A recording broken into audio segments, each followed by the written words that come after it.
Bonjour à toutes et tous, j'ai le plaisir de vous accueillir dans ce local de campagne, car c'est un lieu extrêmement symbolique.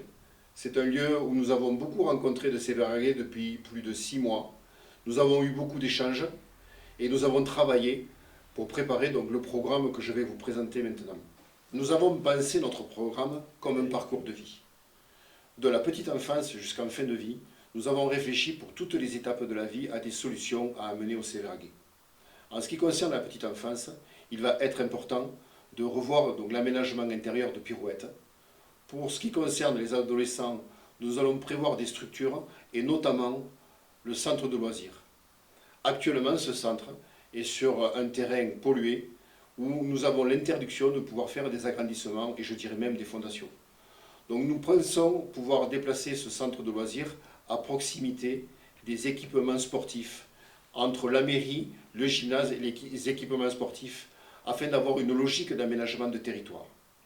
Mais ces premiers investissements dont je vous parle sont obligatoirement basés sur le développement économique. Depuis bien trop longtemps, Séverac s'endort et ne prévoit pas l'arrivée de nouvelles entreprises et de nouvelles familles.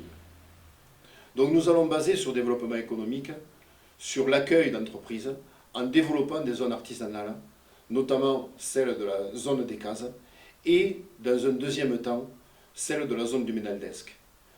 On se rend compte que toutefois ces études mettent beaucoup de temps à aboutir. Donc nous allons, dès le début de notre mandat, lancer de suite la fin des études pour la zone des cases et les premières études pour la zone du Ménaldesque. Ainsi, nous allons anticiper pour être prêts le jour où effectivement il faudra véritablement accueillir toutes ces entreprises. En même temps, il ne faut surtout pas oublier notre tissu associatif. Celui-ci est composé d'une centaine d'associations que nous avons rencontrées quasiment en totalité. Ces rencontres ont été extrêmement enrichissantes.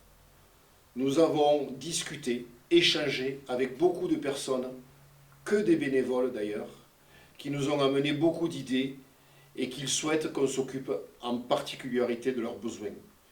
Il n'est pas envisageable d'avoir une solution unique à amener à tout le monde et donc nous allons adapter chaque solution à chaque besoin des associations. Le développement économique sur notre commune ne peut se faire sans la contribution et sans l'aide précieuse de notre communauté de communes d'Écosse-à-l'Aubrac. En effet, cette structure essentielle sur le territoire comporte beaucoup de compétences. Il s'agit notamment, pour certaines communes, de l'assainissement, des déchets ménagers, de la culture, du tourisme, des équipements sportifs et aussi de la petite enfance. Autant dire que notre développement ne peut se faire sans cette contribution.